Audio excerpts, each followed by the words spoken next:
রাসূলের পাওনা হলো উম্মত রাসূলের তরিকা ফলো করে জীবনযাপন করে। জীবনের যত কাজ যেভাবে করার নিয়ম রাসূল শিক্ষা দিয়েছেন সেই কাজগুলি সেই নিয়মে করবে, এটার নাম রাসূলের তরিকা। আর রাসূলের কাছে উম্মতের পাওনা হলো এই শিক্ষাটা দেওয়া। রাসূল উম্মতের পাওনা পরিশোধ করে গিয়েছেন, জীবনের সকল কাজ কোন নিয়মে করতে হবে শিক্ষা দিয়ে গিয়েছেন। এবার আমাদের কাছে রাসূলের পাওনা বাকি আছে, আমরা জীবনের সকল কাজ রাসূলের শিক্ষা দেওয়ার নিয়ম মতো করলেই রাসূলের পাওনা আদায়। গতকাল 3 নম্বরে আলোচনা হয়েছে সন্তানের কাছে মা বাবার পাওনা কি, আর মা বাবার কাছে সন্তানের পাওনা কি। 4 নম্বরে গতকাল আলোচনা হয়েছে স্বামীর কাছে স্ত্রীর কি পাওনা আছে, আর স্ত্রীর কাছে স্বামীর কি পাওনা আছে। এইভাবে আয়াতের তাফসীরে লেখা আছে, আপনি যদি মানুষ হয়ে থাকেন তাহলে আপনার কাছে জীব জানোয়ারেরও পাওনা আছে, ফেরেশতাদেরও পাওনা আছে। কাজেই আমরা যারা মানুষ, আমাদের কাছে ফেরেশতাদের পাওনা কি আর জীব জানোয়ারের পাওনা কি, এটাও আমাদের জানা দরকার। মুফাসসিরিনে কেরাম তাফসীরের কিতাবে লিখেছেন, জীব জানোয়ার প্রথমত 2 প্রকার। এক প্রকার জীব জানোয়ার পথে ঘাটে জঙ্গলে সরাসরি আল্লাহর তত্ত্বাবধানে লালিত পালিত হয়, যাদেরকে কোনো মানুষ লালন পালন করে না। যেমন জঙ্গলের জীবজন্তু, গর্তের পিপিলিকা, এগুলি সরাসরি আল্লাহর তত্ত্বাবধানে লালিত পালিত হয়, এগুলিতে কোনো মানুষ লালন পালন করে। এই সমস্ত জীবজন্তুর পাওনা একরকম আমাদের কাছে। আর যে সমস্ত জীবজন্তুকে মানুষ লালন পালন করে তাদের অন্যরকম দায়িত্ব আছে মানুষের কাছে। যে সমস্ত জীবজন্তুকে আমরা লালন পালন করি না, আল্লাহর তত্ত্বাবধানে লালিত পালিত হয়, এইসব জীবজন্তুর প্রধান 2টা পাওনা আছে আমাদের কাছে। 1 নম্বর, শরীয়ত সম্মত কোনো কারণ ছাড়া আমি তাকে কষ্ট দিব না, তাকে হত্যা করব না। শরীয়ত সম্মত কারণ ছাড়া আমি তাকে কষ্ট দিব না, হত্যা করব না। রাস্তার পিপিলিকা রাস্তা দিয়ে চলে যায়, আমাকে কোনো কষ্ট দেয়, আমি যদি দেখে শুনে সেই পিপিলিকায় পা রাখি, পায়ে বসা দিয়ে তাকে হত্যা করে গেল, রাস্তার পিঁপড়ার হক আদায় করলাম না, রাস্তার পিঁপড়ার পাওনা ছিল আমার কাছে, আমি আদায় করলাম। আমাদের দিন আল্লাহর আদালতে আসামির কাঠ ধরায় তারাই জবাব দিতে হবে। রাস্তার পিঁপড়া তোমাকে কোনো কষ্ট দেয়নি, সেই পিঁপড়াকে তুমি দেখে শুনে কষ্ট দিলে আল্লাহর কাছে জবাব দিতে হবে। তাদের এইগুলিকে আমরা কষ্ট দিব না, আমাদের কাছে তাদের পাওনা। বুঝে থাকতে বলেন, ফতেঘাটের পিপিলিকা, ব্যাঙ, রাস্তার জঙ্গলের জীবজন্তু, এদেরও পাওনা আছে কিনা আমাদের কাছে? কি পাওনা আছে? আমরা অকারণে তাদেরকে কোনো কষ্ট দিব। 2 নম্বর পাওনা হইল, এদেরকে আমরা স্বীকার করব না যদি আমাদের খাওয়ার মতো উপযোগী না হয়। যে জীবজন্তুকে আল্লাহ মানুষের জন্য খাওয়া হালাল করে দিয়েছে, সেই জীবজন্তুকে খাওয়ার জন্য স্বীকার করতে পারে। যে জীবজন্তু খাওয়া হালাল নয়, সেই জীবজন্তুকে শিকার করা, হত্যা করা মানুষের জন্য হারাম। এক হাদিসে উল্লেখ আছে, রাসূল করিম সাল্লাল্লাহু আলাইহি ওয়াসাল্লাম বলেন, মাটির গর্তের ভিতরে পেশাব করো না সন্তান। সেই যুগের কথা, যে যুগে বাথরুম টয়লেট ছিল না, যে যুগে টাইলসের দ্বারা বাথরুম নির্মাণ করা হতো, যে যুগে মানুষ পেশাব পায়খানা করার জন্য লোকালয়ের আড়ালে বহু দূরে মাঠে চলে যেত, মানুষের দৃষ্টির আড়ালে খোলা ময়দানে বসে পেশাব পায়খানা করত, সেই যুগের কথা। সাবধান, তোমরা মাটি গর্তে পেশাব করো না, কারণ যে গর্তের শেষ সীমানা পর্যন্ত দেখা যায়, এই গর্তে যদি তুমি পেশাব করো, এই গর্তের ভিতরে যদি পোকা মাকড় থাকে, পিপিলিকা থাকে, আর তুমি না দেখেই গর্তে যদি পেশাব করো, তাহলে বলুন তো আপনার পেশাবের দ্বারা ওই গর্তের পোকামাকড়ের কষ্ট হবে কি? অপরাধে তাকে কষ্ট দিলেন? সে কি আপনার সাথে কোন অপরাধ করেছিল? অবশ্যই নয়। কাজেই মাটির যে গর্তের শেষ সীমানা দেখা যায় না, যেখানে পোকামাকড় থাকার সম্ভাবনা আছে, পিপিলিকা থাকার সম্ভাবনা আছে, এমন গর্তে পেশাব করতে মুহাম্মদ রাসূলুল্লাহ সাল্লাল্লাহু আলাইহি ওয়াসাল্লাম নিষেধ করেছেন।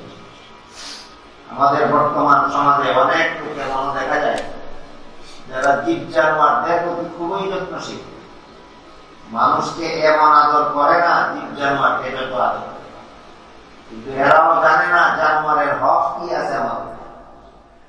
আমার কাছে জানোয়ারের পাওনাটা কি আছে?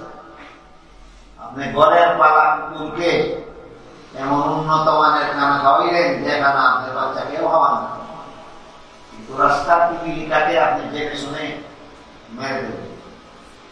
গর্তের মধ্যে আপনি পেশাব করে দিলেন, আর গর্তের পিপিলিকার ভিতরে পোকামাকড় আপনার পেশাবের কারণে কষ্ট হয়ে যাবে। কুত্তারে মিষ্টি খাওয়ানি দ্বারা কি জানোয়ারের হক আদায় হয়ে গেল? তাহলে জানোয়ারের হক কিভাবে আদায় করতে হবে? জীব জানোয়ারের কি হক আছে মানুষের কাছে? জীব জানোয়ারের কি পাওনা আছে মানুষের কাছে? একমাত্র মুহাম্মদ রাসূলুল্লাহ সাল্লাল্লাহু আলাইহি ওয়াসাল্লাম মানুষকে শিখাতে গেল। যে সমস্ত জীব জানোয়ার আমরা লালন পালন করি, এই সমস্ত জীব জানোয়ারের পাওনা আমাদের কাছে এক নম্বর ও কারণে কষ্ট দিব না, দুই নম্বর ও কারণে হত্যা করব। জঙ্গল থেকে একটা সাপ বেরিয়ে এসে রাস্তার মানুষকে যদি কামড়ায়, জঙ্গল থেকে একটা শিয়াল বের হয়ে এসে যদি মানুষের মুরগি নিয়ে যায়, তাহলে তাকে দৌড়ানো যাবে, তাড়ানো যাবে, মারা যাবে, আঘাত করা যাবে। কেন? তার অনিষ্ট থেকে আত্মরক্ষা করা। কিন্তু যে জীব জানোয়ার পথে ঘাটে বনে জঙ্গলে লালিত পালিত হয়, আমাকে কোনো কষ্ট দেয় না, আমার কোনো ক্ষতি করে না, আমার অধিকার নাই তাকে কষ্ট দেওয়া, আমার অধিকার নাই তাকে হত্যা করা, এটা মানুষের কাছে বন জঙ্গলের জানোয়ারের পাওনা। আরেক প্রকার জীব জানোয়ার আছে যেগুলিকে আমরা লালন পালন করি। এই লালিত পালিত জীবগুলি আবার এক প্রকার জানোয়ার লালন পালন করি কোনো কাজের জন্য, খাওয়ার জন্য নয়, খাওয়া হালাল নয়। আরেক প্রকার জীব জানোয়ার লালন পালন করি খাওয়ার জন্য, হাঁস মুরগি খাওয়ার জন্য লালন পালন করি, গরু ছাগল খাওয়ার জন্য লালন পালন করি। এইগুলি প্রাপ্য হলো আমাদের কাছে, এদেরকে যেন উপবাস না রাখি, সবসময় যেন খানা দিয়ে রাখি। যেই জানোয়ার যেই মানুষে পালে, এই জানোয়ারকে যদি সময় মতো খানা না দিয়া উপবাস রাখিয়া কষ্ট দেয়, মানুষ জানোয়ারের পাওনা আদায় করলো না, কি আমাদের দিন আল্লাহর কাছে জবাব দিতে হবে। আমার একটা জানোয়ারকে তুমি তোমার ঘরে বন্দি রেখে উপবাস রেখে তাকে কষ্ট দিলা কেন? কি দরকার ছিল তোমার তাকে কষ্ট দেওয়া? এই কারণে যে সমস্ত জানোয়ারকে আমরা পালি, এইগুলিকে সময় মতো খানা দিতে হবে, এইগুলিকে উপাস রেখে কষ্ট দিলে তার পাওনা আমি পরিশোধ করব। আর যেগুলিকে খাওয়ার জন্য পালি, কোন কাজের জন্য নয়, এগুলিকে খাওয়ার আগে জবাই করে নিতে। জবাই করার শরীয়ত সম্মত বিধান হলো দাঁড়াল ছুরির দ্বারা গলার গুলি কেটে দিতে হবে, যেন তাড়াতাড়ি শরীরের সমস্ত রক্ত বের হয়ে তাড়াতাড়ি মরে যায়। দাঁড়াল ছুরি দিয়ে যদি গুলি কাটানো হয়, এমন ভাবে তাকে হত্যা করা হয় যে তার শরীরের রক্ত বাইরে দেরি হয়। শরীরের রক্ত বাইরে যত দেরি হবে ততই তার বেশি কষ্ট হবে। তার সাথে আমি বেইনসাফি করলাম, জুলুম করলাম। এই জন্য শরীয়তে জবাই ছাড়া জানোয়ার খাওয়া হারাম। জবাই করলে শরীরের সমস্ত নিয়ম মতো জবাই করলে শরীরের সমস্ত রক্ত তাড়াতাড়ি বের হয়ে যায়, তার মরতে এত কষ্ট হয় না। ঠিক মতো জবাই না করলে তার শরীরের রক্ত বের হতে দেরি হয় এবং তার কষ্ট হয়। এইভাবে জবাই না করে অন্য উপায়ে কষ্ট দিয়ে তাকে হত্যা করা, যা তার প্রতি বেইনসাফি, তার প্রতি জুলুম।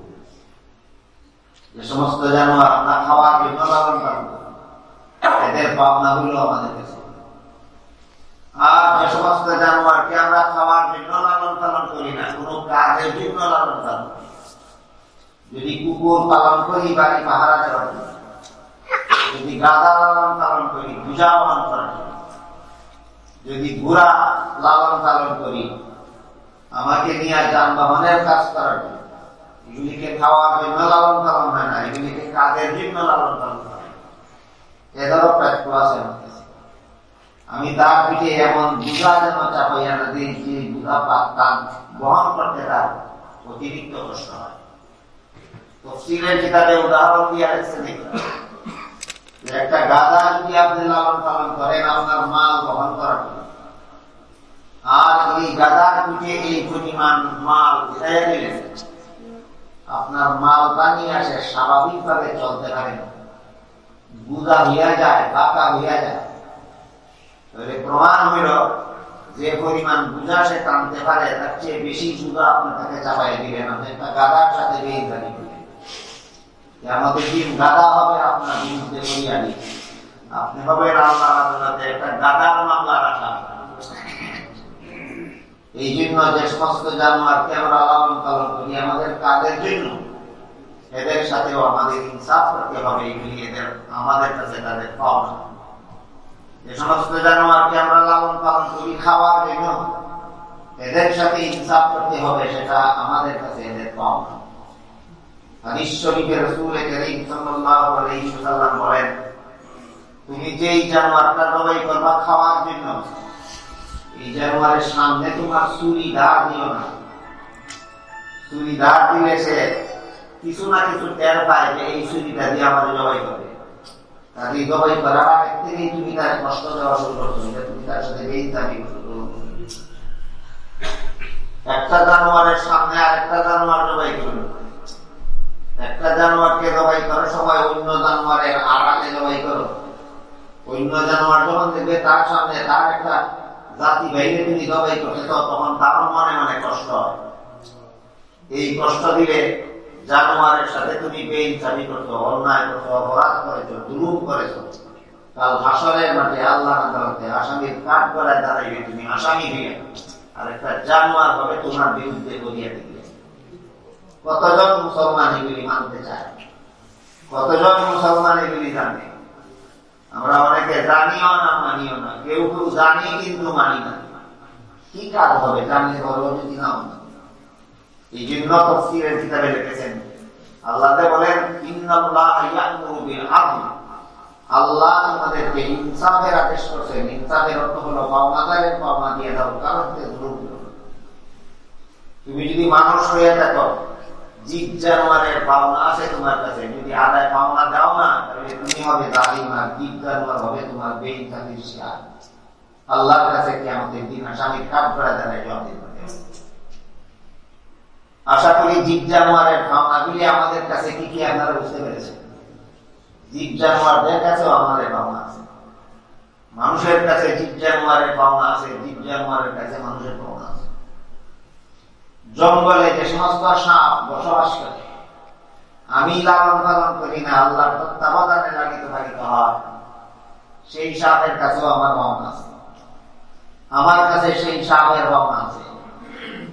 আমার কাছে জঙ্গলের সাপের পাওনা কি?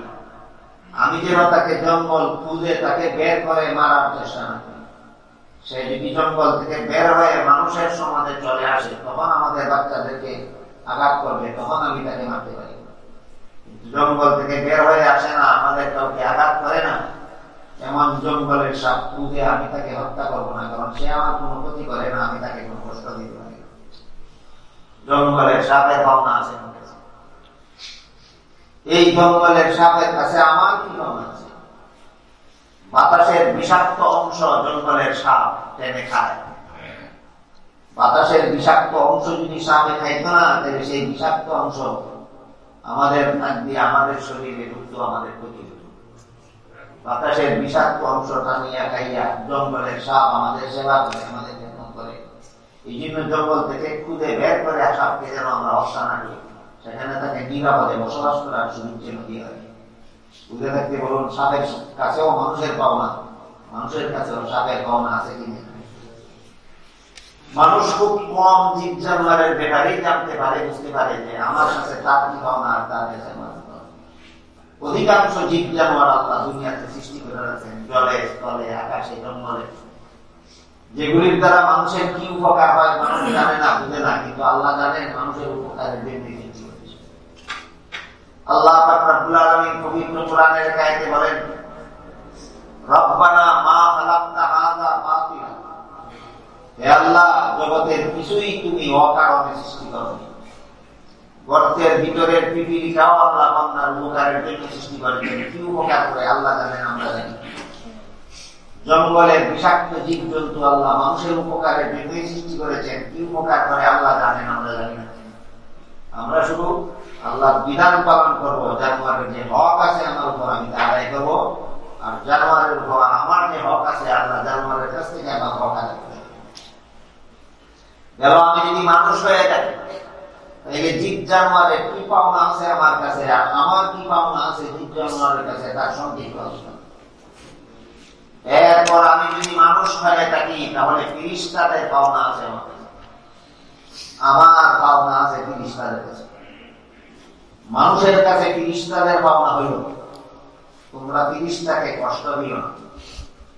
মানুষের অনেক ব্যবহারে ফেরেশতারা কষ্ট পায়, আর ফেরেশতার কাছে মানুষের পাওনা হইল বিভিন্ন ফেরেশতায় মানুষের খেদমত করে। কোন ফেরেশতা কি খেদমত করে আমি এই আলোচনা করলে বাকি সময় আমাদের শেষ হয়ে যাবে।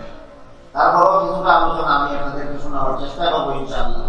কোন ফেরেশতা আমাদের কি পরিমাণ উপকার করে। হাদিস শরীফে রাসূল করিম সাল্লাল্লাহু আলাইহি ওয়াসাল্লাম বলেন, আল্লাহ পাক রব্বুল আলামিন এক একজন মানুষের জন্য অসংখ্য অগণিত ফেরেশতাকে তার বডিগার্ড বানিয়ে রাখেন। এই সমস্ত বডিগার্ড ফেরেশতারা যদি দিন রাত 24 ঘন্টা মানুষকে পাহারা দিত না, তাহলে চিল যেভাবে মুরগের বাচ্চাকে চু মেরে নিয়ে যায়, জিনেরা মানুষকে এইভাবে দিনের রাতে চু মেরে নিয়ে যায়। আকাশের পাখি যেভাবে মুরগের বাচ্চা সঙ্গল দিয়ে নিয়ে যায়, দিন রাত 24 ঘন্টা জিন মানুষকে এইভাবে সঙ্গল মেরে নিয়ে যেত। জিন আমাকে দিন রাত 24 ঘন্টা সঙ্গল মেরে নিয়ে যেতে পারে না কেন? আল্লাহ আমার চতুর্দিকে, আমার শরীরের চতুর্দিকে একদল ফেরেশতাকে আমার বডিগার্ড বানিয়ে রাখছেন। 24 ঘন্টা তারা ডিউটি পালন করে, এক মুহূর্তের জন্য তারা অবহেলা করে না। বলে থাকতে বলুন, ফেরেশতার কাছে আমাদের পাওনা কি? আমাদেরকে ইবাদতের ব্যবস্থা করে। ফেরেশতাদের কাছে আমাদের পাওনা। পরেও কোন ফেরেশতা আপনাদেরকে কিভাবে পাহারা দেয় এটাকে তুমি বলো না, ইনশাআল্লাহ কি করে শোনাবার আগে। ফেরেশতাদের কাছে আমাদের আরেকটা পাওনা হইল। একটা পাওনা হইল দুনিয়ার জীবনে আমাদেরকে জিন শয়তানের হামলা থেকে হেফাজত করা। ফেরেশতাদের কাছে আমাদের আরেকটা পাওনা হইল আল্লাহর কাছে আমাদের মাগফিরাতের জন্য দোয়া করা। ফেরেশতারা সদা সর্বদা মানুষকে মাফ করে দেওয়ার জন্য আল্লাহর কাছে দোয়া করে। কাজে বিষয়গুলো পরিষ্কার ভাবে শুনলে বুঝলে আমরা ফেরেশতার পাওনা পরিশোধ করার বেলায় যত্নবান হইতে পারব। ফেরেশতাদের কাছে আমাদের কাছে ফেরেশতাদের পাওনা হইল, যেহেতু ফেরেশতারা প্রতিটি মুহূর্তে মুহূর্তে সেকেন্ডে আমাদের খেদমত করে যাচ্ছে। কাজেই বিনা বেতনে যে 24 ঘন্টা খেদমত করে, তারে যা কষ্ট দেওয়া যায় তাই না, কষ্ট দেওয়া অভিশাপ, বেইজ্জাতি। ফেরেশতারে কষ্ট দিও না, ফেরেশতার সাথে বেইজ্জাতি হইও না। ফেরেশতা তোমার 24 ঘন্টার বডিগার্ড। ফেরেশতারে কষ্ট কিভাবে দেওয়া হয়? হাদিস শরীফে রাসূল করিম সাল্লাল্লাহু আলাইহি ওয়াসাল্লাম বলেন, তোমরা কেউ যদি কাঁচা পেঁয়াজ রসুন খাও, তাহলে মুখ থেকে পেঁয়াজ রসুনের দুর্গন্ধ পরিষ্কার না করে মসজিদে যাও না। ফেরেশতারা আল্লাহর রহমত নিয়ে মসজিদে আসেন, আর তুমি তোমার মুখে কাঁচা পেঁয়াজ রসুনের দুর্গন্ধ নিয়ে মসজিদে গেলে তোমার মুখের দুর্গন্ধের কারণে ফেরেশতার কষ্ট হয়। আপনারাই বলুন, কাঁচা পেঁয়াজ রসুনের দুর্গন্ধ মুখে নিয়ে মসজিদে আসলে যদি ফেরেশতার কষ্ট হয়, তাহলে ধূমপান করে ধূমপানের দুর্গন্ধ মসজিদে মুখে নিয়ে মসজিদে আসলে ফেরেশতার কি হয়? কাঁচা পেঁয়াজ রসুনের দুর্গন্ধ বেশি কষ্টদায়ক না ধূমপানের দুর্গন্ধ বেশি কষ্টদায়ক? ধূমপানের দুর্গন্ধ বেশি কষ্টদায়ক। দিন রাত 24 ঘন্টা যাদের ধূমপান করার অভ্যাস আছে, এরা নাকের প্রত্যেকটা শ্বাস প্রশ্বাসে ফুসফুস থেকে দুর্গন্ধ বের হয়। নামাজের কাতারে তার ডান পাশে যিনি নামাজে দাঁড়ান, তার বাম পাশে যিনি নামাজে দাঁড়ান, তার নাকের শ্বাস প্রশ্বাসের দুর্গন্ধের কারণে ওই মুসল্লির নামাজ পড়তে কষ্ট হয়। যে কষ্ট মানুষের টের হয়, এমন কষ্ট যদি আমার মুখে নিয়ে মসজিদ বসি, যে কষ্ট মানুষের টের হয় না, সেই কষ্ট মুখে নিয়ে আসতে ফিরিস্তাদের কষ্ট হয়। কাজেই ফিরিস্তাদেরকে কোন উপায়ে যেন আমরা কষ্ট না দেই, এটা আমাদের কাছে ফিরিস্তাদের প্রাপ্য, ফিরিস্তাদের পাওনা। কোন ঘরের ভিতরে যদি কোনো মেয়ে লোক অকারণে মাথা খোলা রাখে, ঘরের ভিতরে যেখানে মাথা খোলা রাখলে কেউ দেখবে না এমন জায়গায়, কিন্তু বিনা কারণে মাথা খোলা রাখে, বিনা কারণে যে মেয়ে লোক ঘরের ভিতরে নির্জনে মাথা খোলা রাখে, এমন মেয়ে লোক দেখতে ফিরিস্তার কষ্ট হয়। এমন মেয়ে লোক দেখতে ফিরিস্তার কষ্ট হয়। কাজে আপনি যদি মনে করেন যে আপনার ঘরের ভিতরে ফিরিস্তা কষ্ট না হোক, তাহলে আপনার মা বোনের মাথায় ঘরের ভিতরেও কামড় দিতে হবে। কথা বুঝেন? আর যদি ঘরের ভিতরে মনে করে আপনার মা বোনের যেখানে তো কেউ দেখে না, মাথাটা খোলা রাখলে অসুবিধা কি? অসুবিধা কি? ফিরিস্তার ভাবনা আদায়, ফিরিস্তার কষ্ট হয়। খোলা মাথায় দেখতে মেয়ে লোকদেরকে ফিরিস্তার কষ্ট হয়। এইভাবে আমরা ফিরিস্তাদেরকে কষ্ট দিয়ে থাকি। আর রাস্তাঘাটে যদি কোনো মেয়ে শরীরের কোন সুন্দর দেখা যায় অবস্থায় বের হয় চলাফেরা করে, তাহলে শুধু ফিরিস্তার কষ্ট হয় না, আল্লাহর ওলিদেরও কষ্ট হয়। দিনদার পরেজগার আল্লাহওয়ালা যারা পর্দা খুশিরায় রাখতে চান এমন পুরুষ মানুষেরও কষ্ট হয়। কারণ আপনি একজন নামাজি হইতে পারেন, একজন মুসল্লি হইতে পারেন, একজন রোজাদার হইতে পারেন, একজন দান খয়রাতকারী হইতে পারেন, একজন হাজি হইতে পারেন, কিন্তু মেয়ে লোক যদি বেপরদা হইয়া আপনার সামনে চলাফেরা করে, তখন আপনার চক্ষু ফিরাইয়া রাখতে কষ্ট হয়। কারে কষ্ট দিলে হবে? আল্লাহর নেককার বান্দারে কষ্ট দিলে। রাস্তাঘাটে মাথা খোলা রাখলে আল্লাহর নেককার বান্দাদের কষ্ট হয়, তখন তারা চক্ষু ফিরাইতে কষ্ট হয়। আর ঘরের ভিতরে নিরিবিলি মেয়ে লোকে মাথা খোলা রাখলে মানুষের কষ্ট হয় না, ফিরিস্তার কষ্ট হয়, ফিরিস্তার কষ্ট হয়। ঠিক তেমনি কোন মানুষের উপর যদি গোসল ফরজ হয়, যেমন ধরুন একজন স্বামীর উপর গোসল ফরজ হলো তার বিবির সাথে মিলামিশার কারণে রাত্রে 3টার সময়, 5টার সময় যদি ফজরের নামাজের টাইম হয়, 5টার আগে গোসল হয়ে তিনি পাক পবিত্র হবেন, এই শরীয়তের বিধান। 3টার সময় গোসল ফরজ হইল, 5টার সময় গোসল করলেন, নামাজের সময় পাক হয়ে গেল। এই নাপাক পুরুষটা এই ঘরের ভিতরে যতক্ষণ পর্যন্ত থাকবে, ততক্ষণ পর্যন্ত তার ঘরে ঢুকতে ফিরিস্তার কষ্ট হয়। বলুন তো আমরা ফিরিস্তাদেরকে কষ্ট দেই কিনা? সময় মতো যারা ফরজ গোসল করে না, এদের গোসলের সময় পার হইয়া গেলেই তার ঘরে ঢুকতে ফিরিস্তার কষ্ট হয়। আমার কাছে ফিরিস্তার পাওনা হইল আমি তাদের যেন কোনোভাবে কষ্ট না দিই, কারণ সে আমার বিরাট উপকার করে দুইটা। একটা দুনিয়াতে আমার বডি গার্ডের কাজ করে, আর একটা আখিরাতে আমার নাজাতের জন্য আল্লাহর কাছে দোয়া করে। তারা কষ্ট দেওয়া নিমক হালালি না নিমক হারামি? ফিরিস্তারা কষ্ট দেওয়া নিমক হারামি। এইভাবে আমরা ফিরিস্তাদের সাথে সদা সর্বদা 3-24 ঘন্টা বেইনসাফি করে থাকি, অবিচার জুলুম করতে থাকি। তো ফিরিস্তারা যে আমাদেরকে বিশেষ 2টা উপকার করে। একটা উপকার করে সারা জীবন ভর আমার বডিগার্ডের কাজ করে, আর একটা উপকার করে সারা জীবন ভর আমার মাগফিরাতের দোয়া।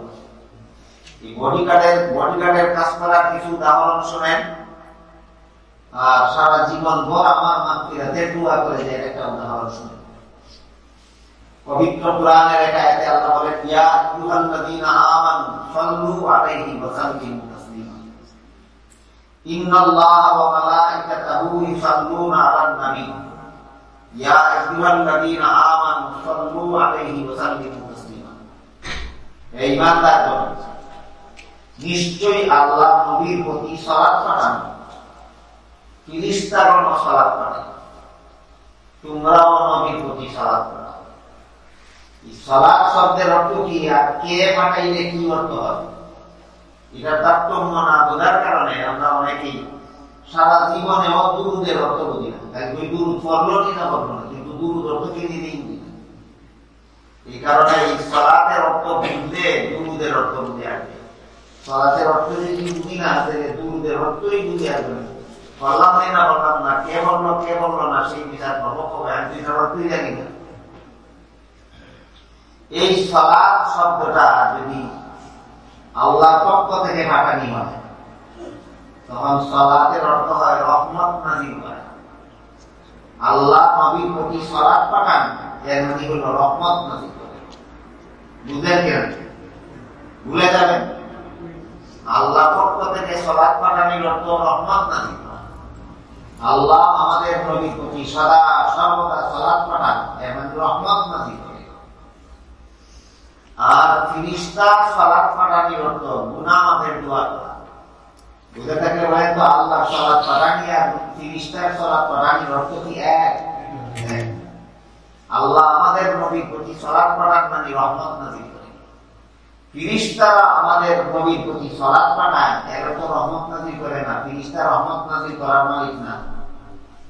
আপনারা কি মনে করেন ফিরিস্তা কি রহমত নাযিলের মালিক? তাহলে ফিরিস্তা কি রহমত নাযিল? আল্লাহ কোরআনে বললেন ফিরিস্তাও নবীর প্রতি সালাত পাঠায়, এর অর্থ হইল গুনাহ মাফের দোয়া।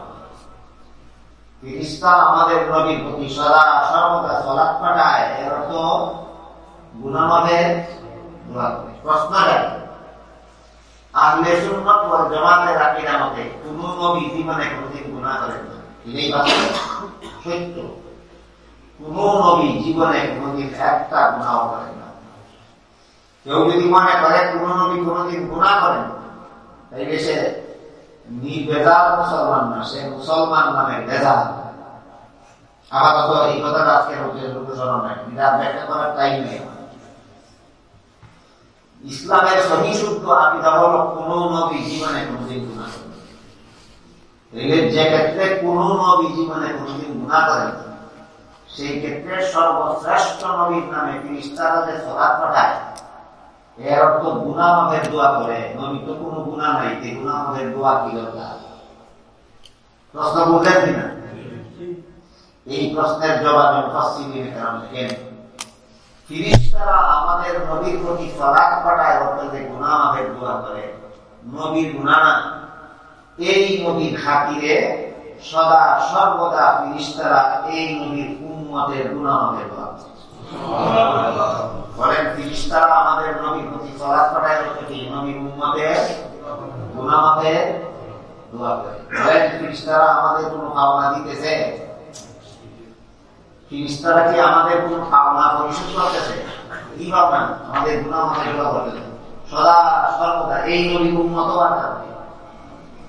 আমরা এই নবীর উম্মত হওয়ার কারণে ফিরিস্তারা সদা সর্বদা আল্লাহর কাছে দোয়া করতেছে, আল্লাহ মুহাম্মদুর রাসূলুল্লাহর উম্মতের গুনাহ মাফ করো, মুহাম্মদুর রাসূলুল্লাহর উম্মতের গুনাহ মাফ করো, মুহাম্মদুর রাসূলুল্লাহর উম্মতের গুনাহ মাফ করো। আল্লাহ তাআলা রাব্বুল আলামিন পবিত্র কোরআনে আয়াতে বলেছেন, তোমরা যত গুনাহ দিন 24 ঘন্টা করো, এইগুলির বেশিরভাগের শাস্তি যদি আমি দিতাম তাহলে তোমরা ধ্বংস হয়ে যাবে। এক দুইটা গুনার শাস্তি সামান্য দুনিয়াতে দিয়া থাকি যেন তোমরা সতর্ক হতে পারো, আর বাকি অধিকাংশ গুনাহ আমি আল্লাহ তোমাদের মাফ করে দিই। তাহলে আমরা দিন 24 ঘন্টা জানায় অজানায় ছোট বড় প্রকাশ্যে গোপনীয় অগণিত গুনাহ করে থাকি। এক দুইটা গুনার শাস্তি আল্লাহ আমাদের মধ্যে সামান্য দিয়া থাকেন আমাদেরকে সতর্ক করার জন্য, আর অধিকাংশ গুনাহ আল্লাহ মাফ করে দেন কার দুয়ার খাতিরে? বলুন ফিরিস্তারা কি আমাদের কোনো দায়িত্ব আদায় করতেছে? আমি তার সাথে আমার নিমত হারামি হবে আমি যদি কোনো উপায়ে ছাড়ে কষ্ট করি। ফিরিস্তারা নবীর প্রতি সালাত পাঠায়, অর্থ নবীর উম্মতের গুনাহ মাফ করে। এরপরে আল্লাহ বলেন, ইয়া আইয়ুহাল্লাযীনা আমানু সাল্লু আলাইহি, হে ঈমানদারগণ তোমরাও নবীর প্রতি সালাত পাঠাও। আল্লাহ যদি সালাত পাঠান এর অর্থ হয় রহমত নাযিল করেন।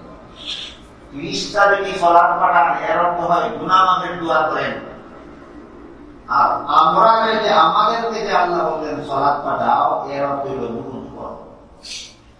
হে মুমিন মুসলমানেরা, তোমরা নবীর প্রতি সালাত পাঠাও মানে দুরূদ পড়ো। দুরূদ পড়ার অর্থ হলো নবীর উপরে রহমত নাযিলের জন্য দোয়া করো। তোমাদের নবীর উপর রহমত নাযিলের জন্য তোমরা আমি আল্লাহর কাছে যে দোয়া করবে, এই দোয়াটার অর্থ হইল দুরূদ পড়া। এই দোয়াটার অর্থ হইল নবীর উপর রহমত নাযিলের দোয়া করা। আল্লাহুম্মা সাল্লি আলা মুহাম্মদ, এর অর্থ হলো হে আল্লাহ সালাত পাঠান আপনি মুহাম্মদ সাল্লাল্লাহু আলাইহি ওয়াসাল্লাম।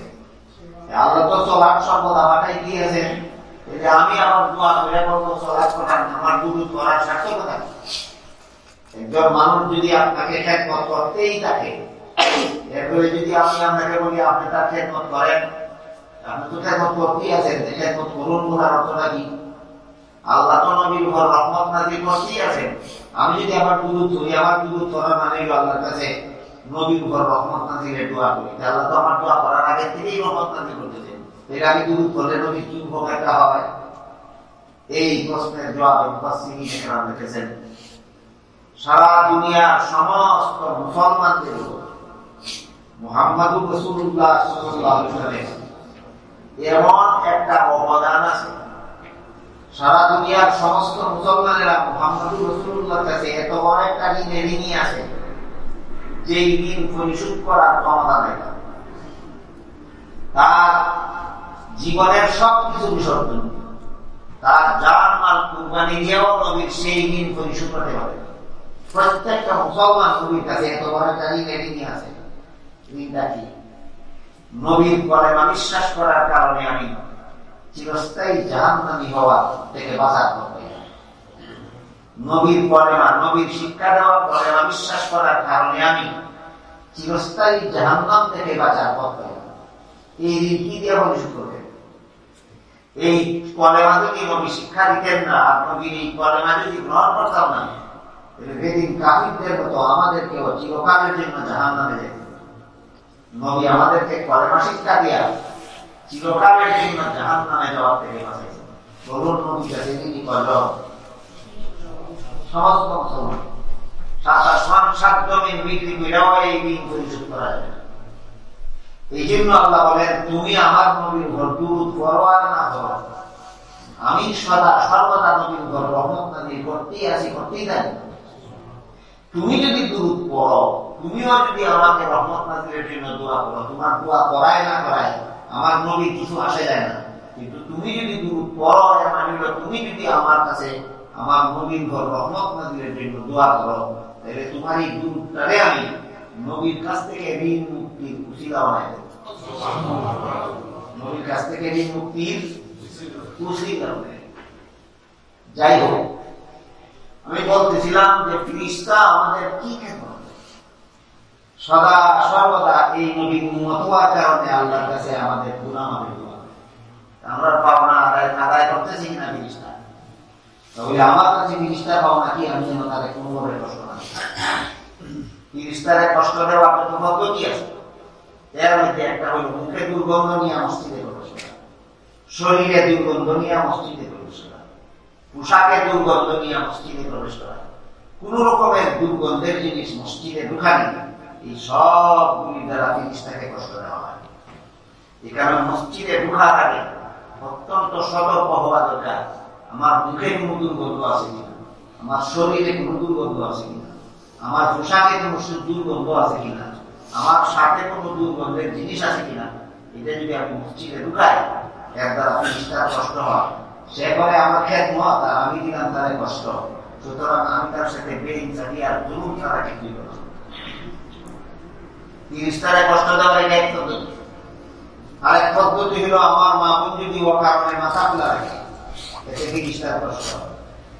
আরেকটা পদ্ধতি হলো আমি যদি সময় মতো ফরজ গোসল করি না, এতে ফেরেশতার কষ্ট হয়। আরেকটা পদ্ধতি হাদিস শরীফে রাসূল কারীম সাল্লাল্লাহু আলাইহি ওয়াসাল্লাম বলেন, লা তাদখুলুল মালাইকাতু বাইতান ফীহি কালবুন আও তাসবীহ। ওই ঘরে আল্লাহ রহমতের ফেরেশতা ঢুকেন না, তাদের কষ্ট হয়। যে ঘরের মধ্যে দুইটা জিনিস থাকে, এই ঘরে আল্লাহ রহমতের ফেরেশতারা ঢুকতে কষ্ট হয়, এই জন্য ঢুকেন না। একটা জিনিস হইল নিষ্কর্মা কুকুর, যে কুকুর শিকার ধরার কাজও করতে পারে না, চুর ধরার কাজও করতে পারে না, শুধু বিলাসিতার জন্য মানুষের লালন পালন করে। বরং যে কুত্তায় বাড়িও কাটা দিতে পারে না, চুরও দিতে পারে না, শিকারও করতে পারে না, এই কুত্তাতে ভালে, দরকারে ভালে, নারম তামসার জন্য ভালে। এরকম রঙের কুত্তা লেগেও থাকে। আল্লাহ রাসূল বলেন রহমতের জিনিসটা সেই ঘরে ঢুকতে তাদের কষ্ট হয়, এই জন্য এইরকম কুত্তা লেগে থাকে সেই ঘরে রহমতের জিনিসটা ঢুকে। সমাজে কিছু মানুষ এমন পাওয়া যায় যারা আল্লাহর হুকুম রাসূলের তরিকা শুনলে পারে মানবদূরের কথা আরো ব্যঙ্গ-বিদ্রূপ করে, আরো তিরস্কার করে। এই হাদিসের কথা শুনিয়া এক বেয়াদব একজন হুজুরের দিকে তাহলে ভাবি যে আমার বড় কুত্তা রাখি ফিরিস্তা ঢুকতো না, আমার জানাবার দেখি পালন করার নিয়ম না, বেয়াদবি করার কথা। হুজুরও খারাপ ছিলেন, উনি জবাব দেন ঠিকই আছে, এবং কুত্তা তোমার বড় একটু রহমতের ফিরিস্তা তখন ঢুকতে পারতো না, যে ফিরিস্তায় কুত্তা কান্নার করবো এই ফিরিস্তায় তোমার না।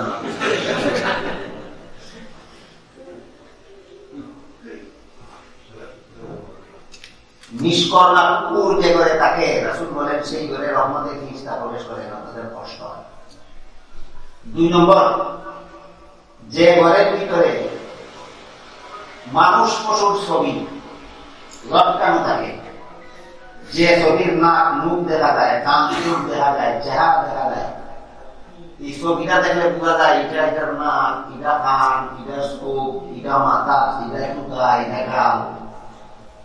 এরকম চেহারা পরিষ্কার ভাবে চিনা যায়, এমন ফটো যে ঘরে লটকানো থাকে, রাসূল করিম সাল্লাল্লাহু আলাইহি ওয়াসাল্লাম বলেন সেই ঘরে রহমতের ফেরেশতা ঢুকেন না, কারণ এই ঘরে ঢুকতে তার কষ্ট।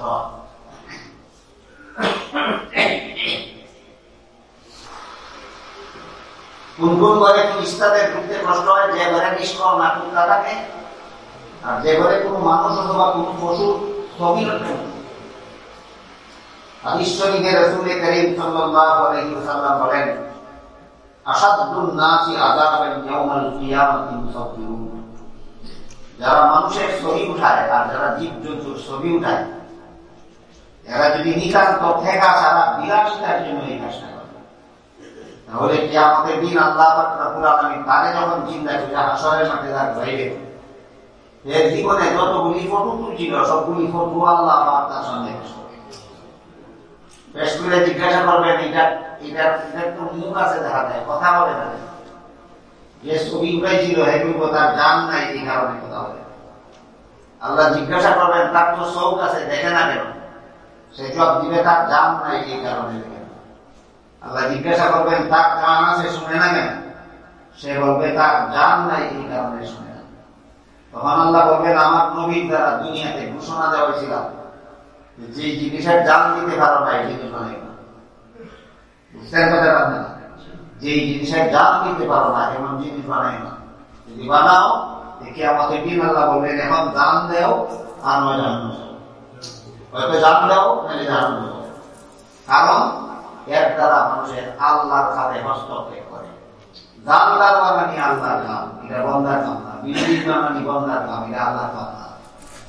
পোশাক বানানি বন্দার কাম, ঘর বানানি বন্দার কাম, বিল্ডিং বানানি বন্দার কাম, চেয়ার বানানি বন্দার কাম, টেবিল বানানি বন্দার কাম, রাস্তা বানানি বন্দার কাম, গাড়ি বানানি বন্দার কাম, জান্নাত বানানি তোমার নাম তুমি করো, আমার নাম দিল যে আল্লাহ বিনা।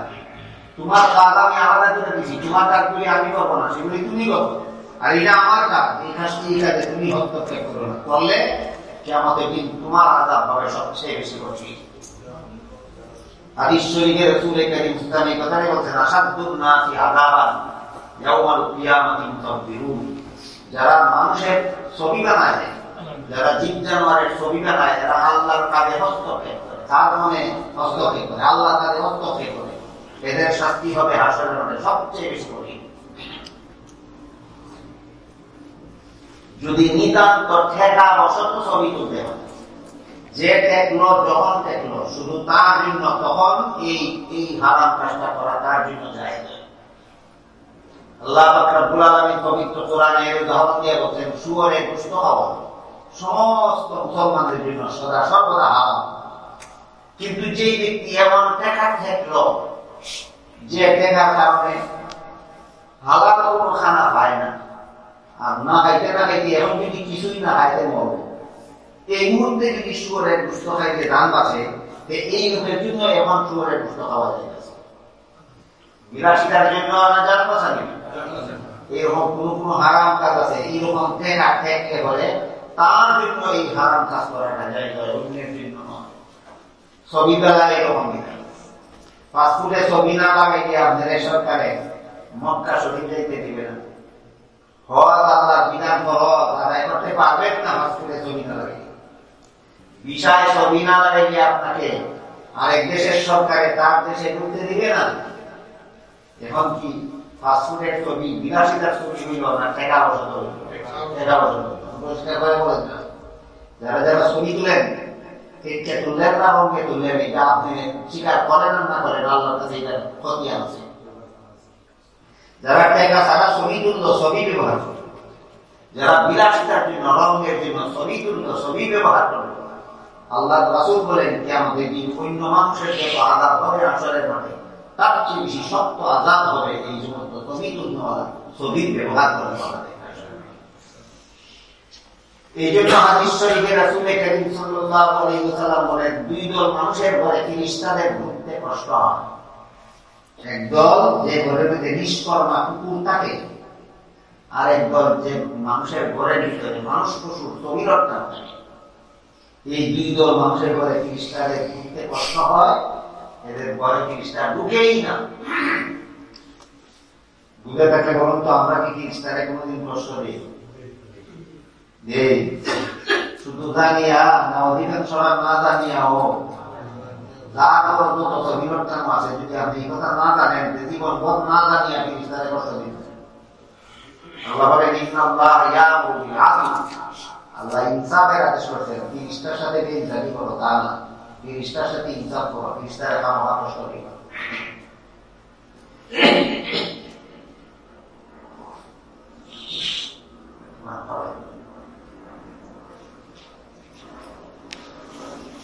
এখন আমরা একটু বোঝার চেষ্টা করি, জানি না সময় কতটুকু আছে,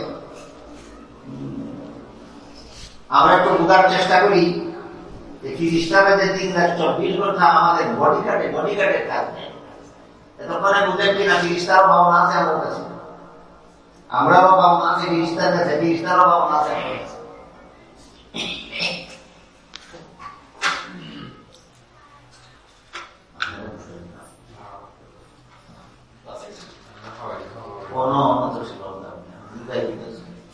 মানুষের দেখলো তো মানুষের সব না।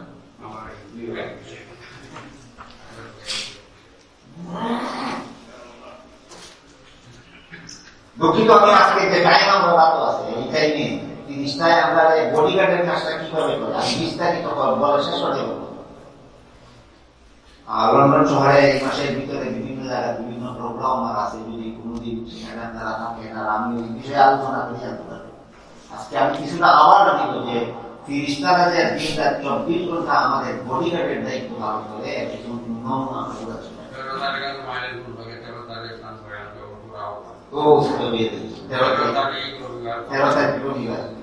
মাইনের মসজিদ যদি ইনশাআল্লাহ আমার ইয়াদ থাকে, যদি আমার ইয়াদ থাকে আপনাকে একটাই কিন্তু ফেরেশতারা আমার বডিগার্ডের কাম যেন করে আমি ইনশাআল্লাহ। আল্লাহ পাক রব্বুল আলামিন পবিত্র কোরআনে বলেন লাহু মুআক্কিবাতুন মিন বাইনি ইয়াদাইহি ওয়া মিন খালফিহি ইয়াহফাযুনাহু মিন আমরিল্লাহ। এই আয়াতের অর্থ হলো আল্লাহ অসংখ্য অগণিত ফেরেশতার দল দিন-রাত 24 ঘন্টা প্রত্যেকটা মানুষের হেফাজতের জন্য বডিগার্ডের দায়িত্ব পালন করে। কোন ফেরেশতা কিভাবে বডিগার্ডের দায়িত্ব পালন করে? তফসিল আয়াতের তফসিলে লেখা আছে প্রত্যেকটা মানুষের ডান কাঁধে আল্লাহ একজন ফেরেশতা বসে আছে, বাম কাঁধে একজন ফেরেশতা বসে আছে। ডান কাঁধের ফেরেশতাকে আল্লাহ নির্দেশ দিয়েছেন আমার বান্দা যখন কোনো একটা সওয়াবের কাজ করবে তুমি সাথে সাথে তার আমলনামায় 10টা সওয়াব লিখবে। কাজ করছে সওয়াবের কটা, লিখতে হবে সওয়াব কটা। কারণ যতই বেশি সওয়াব দেখবে তার আমলনামায়, সে ততই বিপদ থেকে বাঁচতে পারে। ওই আমার বিপদ থেকে বাঁচানোর ব্যবস্থা। 1 সওয়াবের কাজ করলাম, কিন্তু 30টার মধ্যে আল্লাহর ওয়াদা, একটা সওয়াবের কাজ করলে কমপক্ষে 10টা সওয়াব দিতে হবে।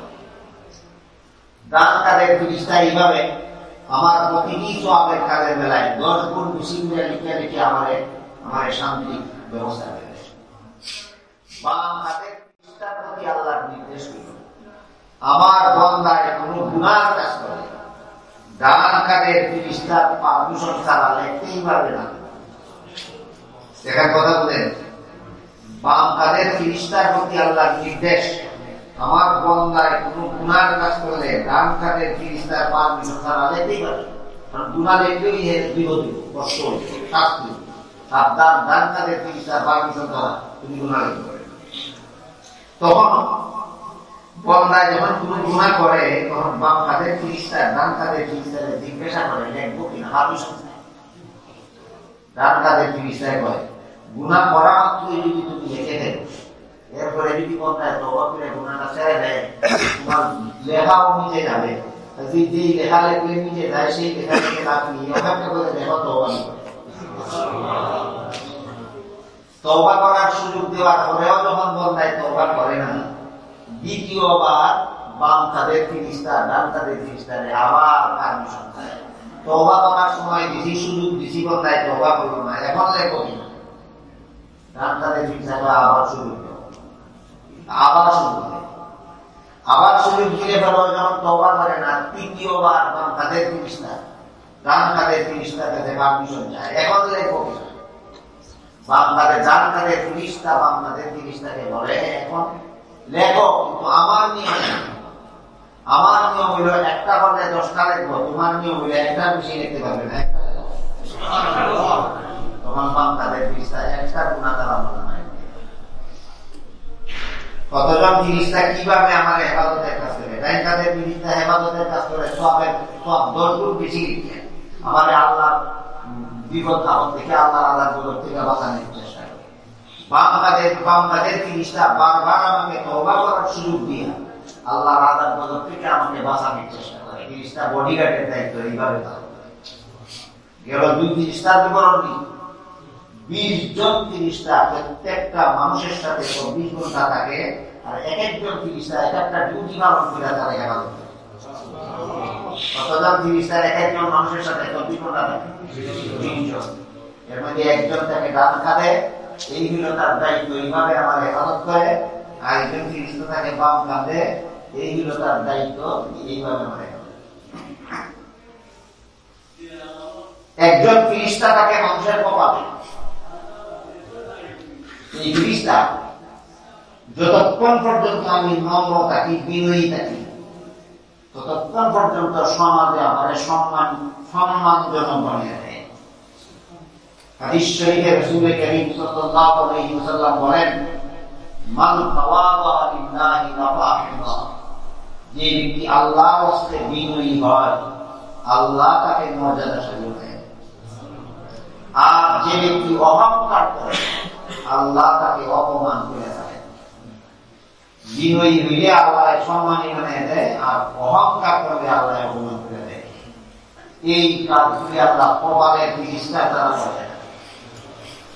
প্রত্যেকটা মানুষের কপালে একজন 30টা আছে, এই 30টা অহংকারীকে ইজ্জতের পর্যায়ে পৌঁছাই দেয়, আর বিনয়ীকে মর্যাদাশালী বানাই দেয়। গেল 30টা বিনয়। চতুর্থ জন 30টা থাকে মানুষের 2 ফুটে, মানুষের ফুটের মধ্যে 2 জন 30টা থাকে। এই 30টার দায়িত্ব হল শুধু সহি শুদ্ধভাবে যারা দুরূদ শরীফ পড়ে, এরা দুরূদ শরীফের সওয়াবটা হেফাজত করে রাখে। হাদিস শরীফে রাসূল কারীম সাল্লাল্লাহু আলাইহি ওয়াসাল্লাম বলেন, যে ব্যক্তি আমার প্রতি একবার দুরূদ শরীফ পড়ে, আল্লাহ তার প্রতি 10 বার রহমত নাযিল করেন। যে ব্যক্তি আমার প্রতি 10 বার দুরূদ শরীফ পড়ে, আল্লাহ তার প্রতি 100 বার রহমত নাযিল করেন। যে ব্যক্তি আমার প্রতি 100 বার দুরূদ শরীফ পড়ে, আল্লাহ তার প্রতি 1000 বার রহমত নাযিল করেন। যে ব্যক্তি আমার প্রতি 1000 বার দুরূদ শরীফ পড়ে, আল্লাহ তার দুনিয়া আখিরাতের সমস্যার সমাধানের ব্যবস্থা করে। কাজেই আমার দুরূদ শরীফের এই উপকার আল্লাহর কাছে পাই কিভাবে? দুরূদ শরীফের সওয়াব আল্লাহ এই দুই টুটের জিনিসটা হেফাজত করে রাখা। অন্যান্য আমল হেফাজত করার দায়িত্ব দুই হাতের দুই ফেরেশতা, আর শুধু দুরূদ শরীফের আমলের সওয়াব হেফাজত করার দায়িত্ব টুটের দুই টুটের দুই ফেরেশতা থাকে। এরা শুধু আমার দুরূদ শরীফের সওয়াবটা হেফাজত করে। এই দুরূদ শরীফ এর বিধান হলো 4 প্রকার। প্রত্যেক মুসলমানের জীবনে একবার দুরূদ শরীফ পড়া ফরজ, আর যতবার নবীর নাম শুনবে ততবারই দুরূদ শরীফ পড়া ওয়াজিব। যদি অবসর থাকে, যদি ওয়াজ করতে বসে, তসবিহ করতে বসে, জিকির করতে বসে, ইবাদত বন্দেগিতে বসে, থেকে বসার পর থেকে উঠার আগ পর্যন্ত একবার দুরূদ শরীফ পড়া ওয়াজিব। আর যদি ওয়াজ শুনতে বসলো না, সবক করতে বসলো না, ওয়াজ করতে বসলো না, তসবিহ করতে বসলো না, ইবাদত বন্দেগি করতে বসলো না, এমনি অবসর বসা আছে, এই লোকটা যতবার নবীর নাম শুনবে ততবারই দুরূদ শরীফ পড়া ওয়াজিব। আর প্রত্যেক নামাজের শেষে আল্লাহুম্মা সাল্লি আলা আল্লাহুম্মা বারিক আলা দুইখানা দুরূদ শরীফ আছে, এই দুইখানা দুরূদ শরীফ পড়া সুন্নাত। এই 3 রকমের দুরূদ শরীফ ছাড়া আর কত দুরূদ মানুষ যত সময় অবসর থাকে করে সব দুরূদ শরীফের মুস্তাহাব। এক প্রকার দুরূদ শরীফ পড়া ফরজ, এক প্রকার দুরূদ শরীফ পড়া ওয়াজিব, এক প্রকার দুরূদ শরীফ পড়া সুন্নাত, এক প্রকার দুরূদ শরীফ পড়া মুস্তাহাব। এই সব রকমের দুরূদ শরীফ আমরা যা পড়ি আমার খুঁজে ফেরেশতা হেফাজত করে রাখে। এই জন্য দুরূদের কারণে আমরা এত ফজিলত এত সওয়াব পাই। আর একজন ফেরেশতা আল্লাহ মোতায়েন করে দিয়েছেন প্রত্যেক মানুষের মুখের ভিতরে। যেখান থেকে আমার কথা পাই হয় এখানে আল্লাহ একজন ফেরেশতা মোতায়েন করে দিয়েছেন। অনেকে বলে যে আমার মুখের ভিতরে একজন ফেরেশতা আছে, আমি টের পাই না। আল্লাহ দুইটা জাতি এমন বানাইছেন যারা মানুষের টেরও পায় না, দেখেও না, আওয়াজও শুনে না। এর মধ্যে এক জাতি হল জিন, আর এক জাতি হল ফেরেশতা, এরা অদৃশ্য জাতি। আমার বাড়ির কাছে এক ডাক্তার ছিল, ডাক্তারে জিন বিশ্বাস করে, মানুষের ব্রেন ডিফেক্ট হয়, আর মোল্লা দারুকে আবার দিনে রয়েছে জিন বুঝ কিছু নাই, ব্রেন ডিফেক্ট হওয়ার কারণে আবুল তাবুল হয়। কোন মতেই তারা বুঝাইতে পারলাম না যে আল্লাহ কোরআনে জিনের নামে এক সূরা নাযিল করেছেন, সূরার নাম সূরা জিন। আল্লাহ নিজে ঘোষণা দিয়েছেন একজন জাতি আছে, আমি প্রাণী আছে, এরা আমি বানাইছি, এরার নাম জিন, এরা তোমরা চোখের আওয়াজে থাকে, তোমরা দেখতে দিন। ডাক্তার ভাই বাদে কথা, জিন বলতে কোনো কিছু নাই। যে যখন জিনে রয়েছে দুধে রয়েছে আমি তখন হয় ব্রেন ডিফেক্ট হওয়ার কারণে কিছুদিন পরে তার বউরে জিনে রয়েছে, এই ডাক্তারের বউরে জিনে রয়েছে। পরীক্ষা করে দেখে ব্রেন ডিফেক্ট, কোনো পরীক্ষা করা হয় না, রোগ পাই না। আইসে আমার এটা কিটা ওই বিলুই দিই তোর হিসাবে দিয়ে দিলে ওই আমার কিটা বলা মোল্লার দারোগা তাকে খবর লাগে, মোল্লার দারোগা এসে কাবিজ আনছে, কাবিজ একেবারে ডাক্তারের খানো আল্লাহ কুদরতি আছে, দলিলে দেখাই দিতে দিয়ে আছে। তাহলে আমরাও এইভাবে বিশ্বাস করা উচিত আমার ডান কাঁধে একজন ফেরেশতা আছে, আমি দেখি না। আমার বাম কাঁধে একজন ফেরেশতা আছে, আমি দেখি না। আমার কপালে একজন ফেরেশতা আছে, আমি দেখি না। আমার ঠোঁটে একজন ফেরেশতা আছে, আমি দেখি না। আমার মুখের ভিতরে একজন ফেরেশতা আছে, আমি দেখি না। মুখের ভিতরে ফেরেশতা আমার বডিগার্ডের দায়িত্ব কেসে পালন করে। মুখের ভিতরে যে ফেরেশতা থাকে, এই ফেরেশতার ডিউটি আমার বান্দা যখন ঘুমিয়ে যায়, ঘুমন্ত অবস্থায় তার অজানা অবস্থায় সে হা করতে পারে। ঘুমাতে কেউ বলেন অজানা অবস্থায় হা করে কিনা, এই সময় যেন কোনো ফুকা মাকড়, বিষাক্ত ফুকা মাকড়, মাছি মশা পিপিলিকা যেন আমার বন্ধার মুখে ঢুকিয়ে কষ্ট দিতে না পারে। ঘুমের মধ্যে আঙুলে চাপলে হঠাৎ মুখে কিন্তু তার জন্য ঢুকতে না পারে। এই কারণে আল্লাহ মানুষের মুখের ভিতরে বডি বুঝে থাকতে বলুন তো চিকিৎসারা আমরা বডিগার্ডের কাজ করে কিনা। একজন ডান কাঁধে থাকে, একজন বাম কাঁধে থাকে, একজন কপালে থাকে, একজন চুটে থাকে, একজন মুখের ভিতরে থাকে। একজন ফেরেশতা থাকে মানুষের সামনে, একজন ফেরেশতা থাকে মানুষের পিছনে। সামনের ফেরেশতা আর পিছনের ফেরেশতা, এই দুইজন ফেরেশতা মানুষকে দুই দলের হামলা থেকে বাঁচায়। সামনে একজন ফিরিস্তা থাকে, দিন রাত 24 ঘন্টা আপনার সামনে একজন ফিরিস্তা থাকে, দিন রাত 24 ঘন্টা আপনার পিছনে একজন ফিরিস্তা থাকে। এই দুই ফিরিস্তা আপনাকে 24 ঘন্টা দুই দলের আক্রমণ থেকে রক্ষা করে। একদল হইল জিনের আক্রমণ, জিনে যেন আক্রমণ করতে না পারে, সামগ্রিক দিক থেকে যেন কোনো জিনে আক্রমণ করতে না পারে, এই জন্য সামনের জিন আপনার হেফাজত করে। পিছের থেকে যেন কোনো জিন আপনাকে হামলা করতে না পারে, এই জন্য পিছনের জিন 24 ঘন্টা আপনার হেফাজত করে, জিনের হামলা থেকে হেফাজত করে। 2 নম্বর, আযাবের ফিরিস্তার হামলা থেকে হেফাজত করে। কোন ফিরিস্তা যদি সামনে থেকে, আযাবের ফিরিস্তা যদি আসে, আপনার সামনে যে ফিরিস্তা আছে, এই ফিরিস্তা আযাবের ফিরিস্তা আযাব দিয়ে আপনার কাছে আসতে দেয়।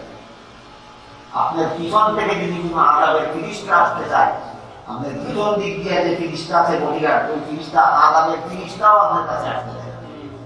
তাইলে কত দলের হামলা থেকে সামনে পিছে ফিরিস্তা আমার হেফাজত করে? 2 দল। একদল জিনের হামলা থেকে ফিরিস্তা আমার সামনের পিছের 2 ফিরিস্তা আমার হেফাজত করে, আর একদল জিনের হেফাজত থেকে, আযাবের ফিরিস্তা হামলা থেকে হেফাজত করে, জিনের হামলা থেকে হেফাজত করে। 2 ফিরিস্তা থাকে মানুষের 2 চৌকে, ডান চৌকে একজন ফিরিস্তা থাকে, বাম চৌকে একজন ফিরিস্তা থাকে। ডান চৌকের এই ফিরিস্তা হেফাজত করে কিসের থেকে? 2 চৌকের ফিরিস্তা 2টা চোখ করে হেফাজত করে কিসের থেকে?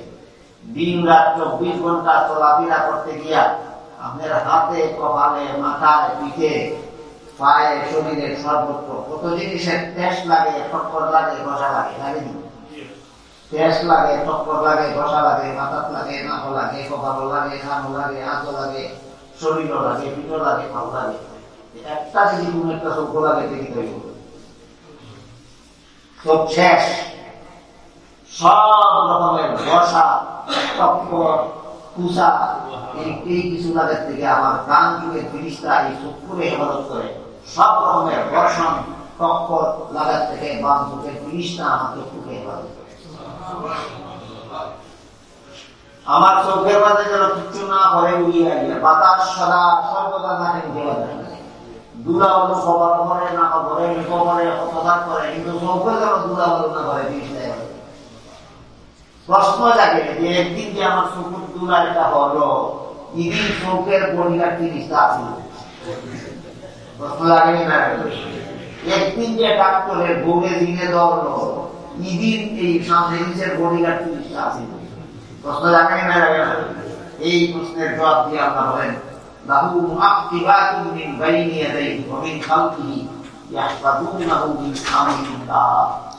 এরকম 10 জন ফিরিস্তা দিনের বেলায় ডিউটি, বিকাল বেলা চলে যায়, আরো 10 জন ফিরিস্তা রাত্রি বেলায় করে। দিনে আসে 10 জন বডিগার্ড ফিরিস্তা। কতজন মানুষের জন্য? 1 জন। এক একজন মানুষের জন্য বডিগার্ড ফিরিস্তা পাঠান আল্লাহ দিনের বেলায় 10 জন। এরা ফজরের সময় আসে, আসরের সময় চলে যায়। আসরের সময় আবার নতুন 10 জন ফিরিস্তা আসে, সারা রাত ডিউটি করে ফজরের সময় চলে যায়। দিনের বেলা পেলাম আমার বডিগার্ড ফিরিস্তা 10 জন, রাতের বেলা পেলাম আমার বডিগার্ড ফিরিস্তা আরো 10 জন। কতজন এলো? এইভাবে প্রত্যেকটা মানুষের সাথে আল্লাহ 20 জন ফিরিস্তা 24 ঘন্টা দিয়ে রাখেন, শুধু তার বডিগার্ডের দায়িত্ব। তাহলে যেদিন আমার চোখে বাল করছিল, ওই দিন চোখের ফিরিস্তা ছিল কোথায়? যেদিন আমার মুখে দিয়ে একটা মশা ঢুকিয়ে বলা পর্যন্ত চলে গেছিল, সেদিন মুখের জিনিসটা ছিল কোথায়? যেদিন ডাক্তারের বউরে জিনে ধরছিল, সেদিন এই সামনে যে জিনিসটা ছিল কোথায়? প্রশ্ন একটা লাগে কিনা? আল্লাহ রাব্বুল আলামিন বলেন, ইয়াহফাযুনাহু মিন আমরিল্লাহ। এই 20 জন ফিরিস্তাকে আল্লাহ হুকুম দিয়েছেন, যার যার ডিউটি পালন করো, যার যার ডিউটি করো। চোখের ফিরিস্তা চোখ হেফাজতের ডিউটি পালন করো, মুখের ফিরিস্তা মুখ হেফাজতের ডিউটি পালন করো, সামনের ফিরিস্তা সামগ্রিক হেফাজতের ডিউটি পালন করো, পিছনের ফিরিস্তা পিছন দিক হেফাজত করার ডিউটি পালন করো। মাঝে মধ্যে আল্লাহ এই ফিরিস্তারে নির্দেশ দেন, একটু সময় দাও, একটু সময় দাও, তারে চোখ দিস না, জগৎটারে দেখি আমি আল্লাহ চিন্তা, যে চোখটারে হারাম কাজে ব্যবহার করে একটু সময় কামো। এখন এক সেকেন্ডের জন্য তার চক্ষু হেফাজতের কাজ করলো না। এক সেকেন্ডে আমি তাকে দেখাই দিই আমি চোখ দিচ্ছিলাম কিতাব লাগিয়া পড়ছে। ওই এক সেকেন্ডের জন্য যে আল্লাহ চোখের জিনিসটা থামিয়ে দিলেন দিনটি ভালো দেখে, এই সুযোগে আপনার চোখ ভালো একটা বলবো কথা বুঝে থাকলে বলেন, 30টা ডিউটি পালন করার সময় চোখে ভালো করতে পারে, এক সেকেন্ডের জন্য থামিয়ে দেওয়ার। মাছের তরকারি দিয়া খাইতে হাঁটা একটা কলাতে দিন লাগিয়ে গেল, লাগে ইটা হাঁটা একদিনই খাইছে না, প্রতিদিনই লাগে, প্রতিদিন লাগলো না। ওই 30টা এবছর শুধু আপনি হাঁটাইছে কথা বুঝে দিল। এক গ্রুপ মাথাতে অসংখ্য কাটা থাকে, গলা ভাই ঢুকে সময় গলাতে যে ফাইট দিয়ে ঢুকে, এই ফাইটটা আঙ্গুলের মতন শুরু, আবার ভিতরটা সেটটা থাকে, খানা ঠেলা খাওয়া হয় কথা বুঝলাম। আমরা মুখের থেকে খানা খেলে ভিতরে যে ফাইট দিয়ে ঢুকে, ফাইটটা আঙ্গুলের মতো চিকন, ভিতরে কোনো ফাঁক নাই, খানার ঠেলায় ফাঁক হয়, এই ফাঁকি খানা ঢুকে। এই খানা রূপ করে ডাইরে বাপে মাঝে আগে পিছিয়ে কত কাটা থাকে, সব কাটারে মুখের ভিতরে জিনিসটা শুধু আপনি ধরে দিকে কোনোদিন লাগে না। আত্মা একদিন লাগলো কেন আল্লাহ তুমি এক পাদু না ভূমি খাম চিন্তা একদিন মুখের ভিতরের জিনিসটা এরকম দিলাম, এক সেকেন্ড ডিউটি বন্ধ করো, এক সেকেন্ডের জন্য ডিউটি বন্ধ করো। খালি জিনিসটা একটা সেকেন্ডের ডিউটিটা বন্ধ করে লগালগ কাটাটা কি দেখলা। আমার কথা বুঝে একটা ঢোকা হল সারা জীবন প্রত্যেক দিন কত কাটা রূপ মাখাই, কোনদিন করা দিতে না দেয় 30টা একদিন ঢুকলো কেনে এক সেকেন্ডের জন্য আল্লাহ 30টা ডিউটি বন্ধ করেছে। কেন বন্ধারে এই খাইতাম, হার মেহরবানিতে টিকি আসো, হার মেহরবানিতে বাচ্চে আসো, হার দেওয়া বডিগার্ডের কারণে তুমি নিরাপদে আসো, একটু বুঝতে হয়। সংক্ষেপে 30টা ডিউটি পালনের বিবরণটা বুঝে থাকে কথা বলবো। 30টায় আমরা বডিগার্ডের কাজ করি, তাহলে আমরা ভাবনা যে 30টার কাছে আমাদের হেফাজত করতো, আমরা ইমাম ছিলেন করতো, 30টার ভাবনা আছে আমার কাছে, তারা কষ্ট দিতাম না, তারা আমরা বড় ভাবনা নেই, আমরা 24 ঘন্টা আমরা বিপদ থেকে হেফাজত করে রাখি আল্লাহ তুমি। আর আমরা বডিগার্ডের দায়িত্ব তো পালন করেও, আর আমরা দেখি আল্লাহর কাছে মাফি রেখে দোয়া করে। আর আমরা শুধু অখান পাওনা দিতাম, তারা কষ্ট দিতাম, তারা কষ্ট দিল। এই কারণে মুফাসসিরিনের কারণ লিখছেন, তুমি যদি মানুষ হইয়া থাকো তাহলে 30টা ভাবনা আছে তোমার কাছে, তোমার ভাবনা আছে 30টার কাছে, দুইটা কথা ক্লিয়ার তোমরা দিতে। আমি যদি মানুষ হইয়া থাকি তাহলে 30টা ভাবনা আছে আমার কাছে, আর 30টার কাছেও আমার ভাবনা আছে। আমার 30টার কাছে আমার যে ভাবনা আছে 24 ঘন্টা ঠিক মতো পরিশোধ করিয়া থাকে, আর 30টার কাছে আমার যে ভাবনা আছে এই ভাবনা পরিশোধ না করিয়া থাকে, অহরখালি কষ্ট দিয়ে থাকি। 30টার সাথে অবিচার করলাম, বেইনসাফি করলাম, কাল হাসরের মাঠে আল্লাহ আদালতে আসামির কাঠ ধরে দাঁড়িয়ে নথি করতে হবে। আজকের মতো কতটা আলোচনা হইল, আজকে মাত্র একটা আলোচনা হইল। আমি যদি মানুষ হইয়া থাকি, জীব জানোয়ারের অভাব না আছে আমার কাছে, 30টার অভাব না আছে আমার কাছে। মানুষের কাছে জীব জানোয়ারের ভাব নাকি, আর জীব জানোয়ারের কাছে মানুষের ভাব নাকি? মানুষের কাছে 30টার ভাব নাকি, আর 30টার কাছে মানুষের ভাব নাকি? এই 30টার মধ্যে আর এদের মধ্যে দেনা পাওনার আলোচনা, একটা আলোচনা হলো আজকে। কালকে ছিল 4টা, আজকে হয়েছে একটা। আরো কিছু আলোচনা সামনে আমরা যেদিন প্রোগ্রাম ইনশাআল্লাহ যেদিন বুঝিয়ে আমার আপনার সামনের রবিবার আল্লাহ আপনারা আল্লাহর নির্দেশ মতো সমস্ত পাওনাদারের পাওনা দিয়া আমরা আল্লাহর কাছে নির্দোষী আজেরা দিবার তৌফিক দিন। আমিন। সুবহান রাব্বিকা রাব্বিল ইজ্জাতি আম্মা ইয়াসিফুন ওয়া সালামুন আলাল মুরসালিন।